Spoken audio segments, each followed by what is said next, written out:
Hey everyone, how is it going? Hope y'all are doing well.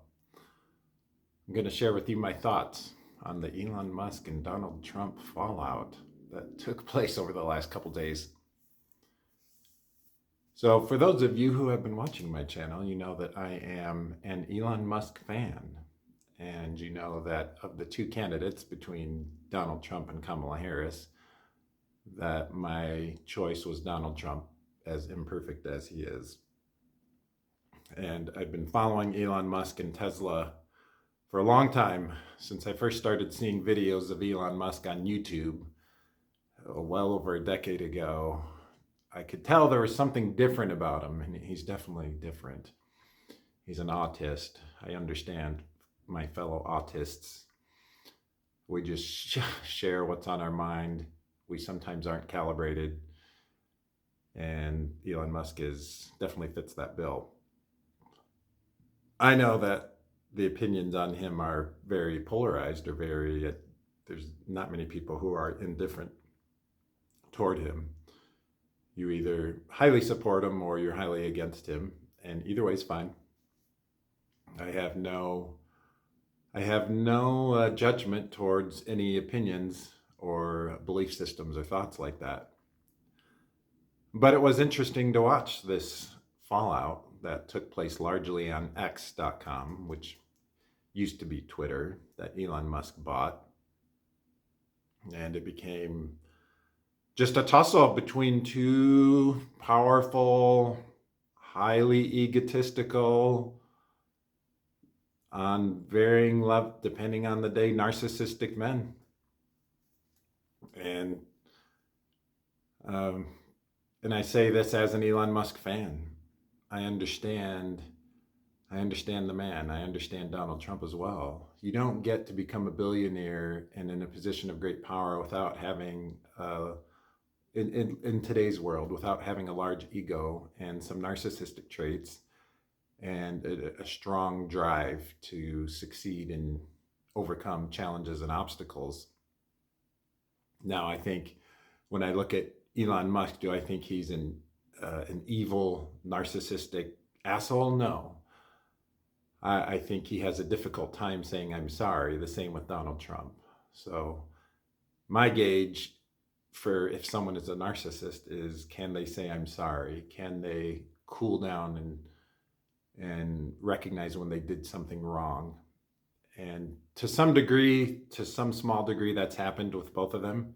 They haven't put out a public statement to say, I apologize for the way I behaved here. But there's definitely been a cooling down of the situation. Elon Musk has deleted posts. He and Donald Trump are wishing the other well.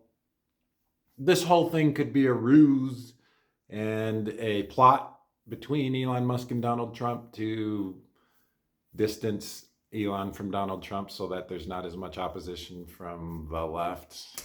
Could be any number of things. Who really knows?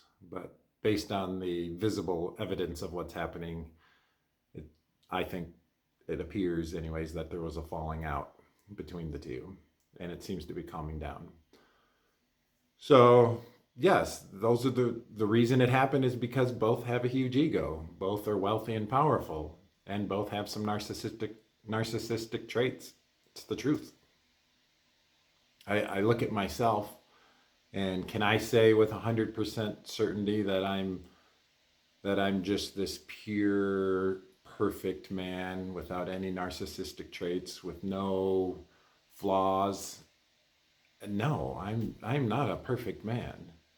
I have imperfections. I'm subject to the same egoistic tendencies that any man on this earth is subject to.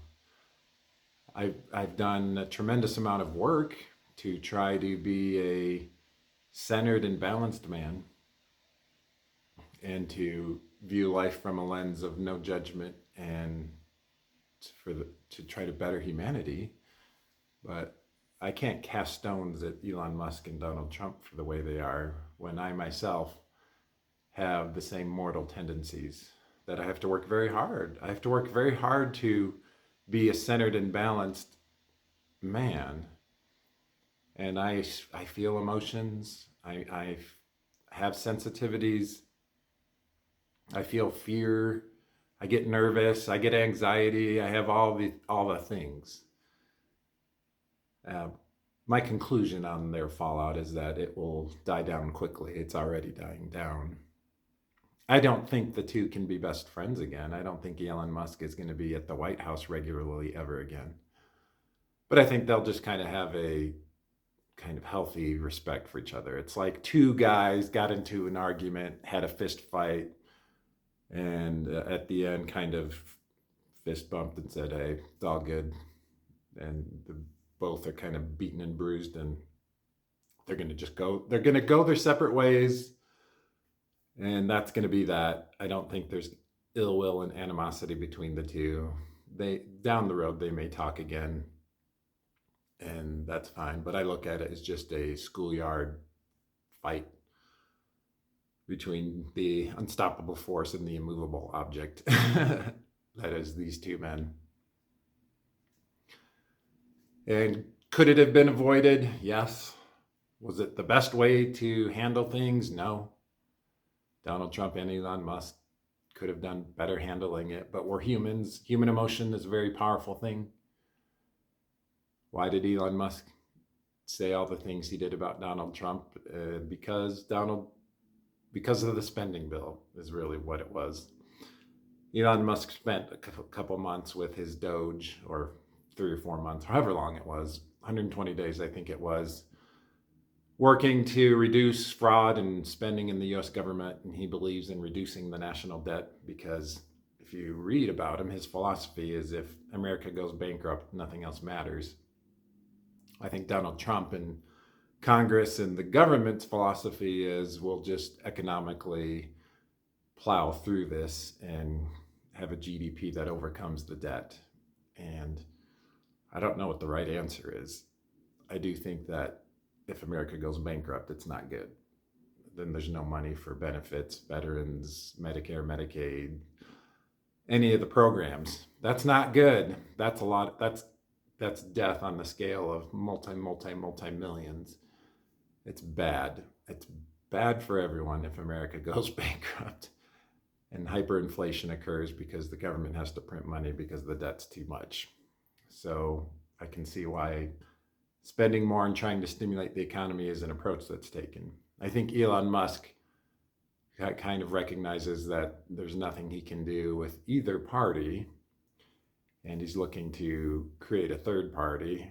It seems like he's always trying to tackle the next impossible problem: self-driving cars, reusable rockets, fixing the government.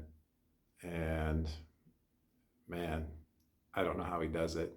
I'm just trying to stay alive and stay healthy in my life and pay my bills and go on a few adventures, and that's challenging enough. So two flawed men, Elon Musk and Donald Trump. They are flawed men. I'm a flawed man. And they could have handled it better.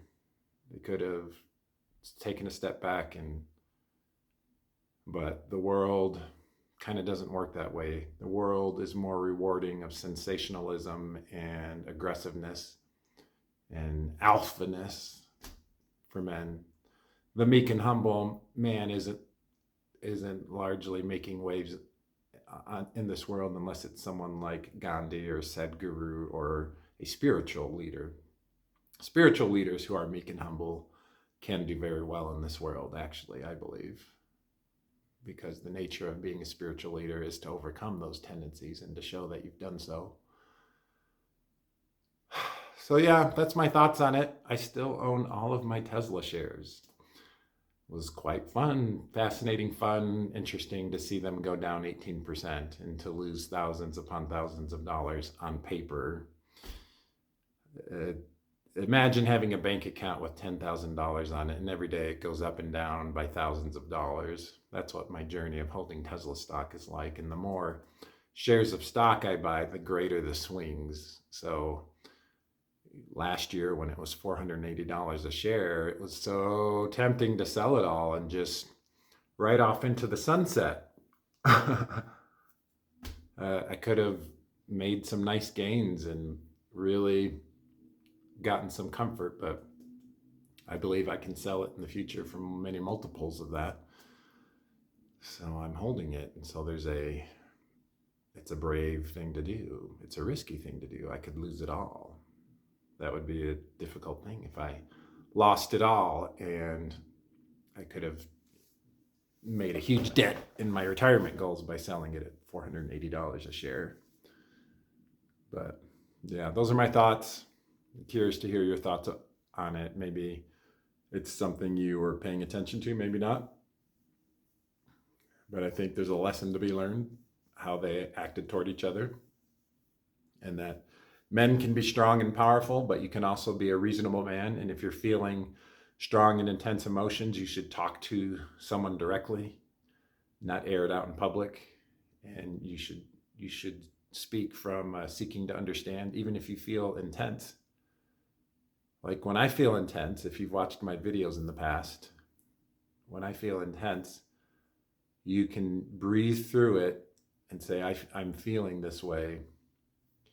And if someone else is a reasonable person and they're having intense emotions, you can experience a lot of growth, I believe, in that tension and making a conscious choice to seek to understand.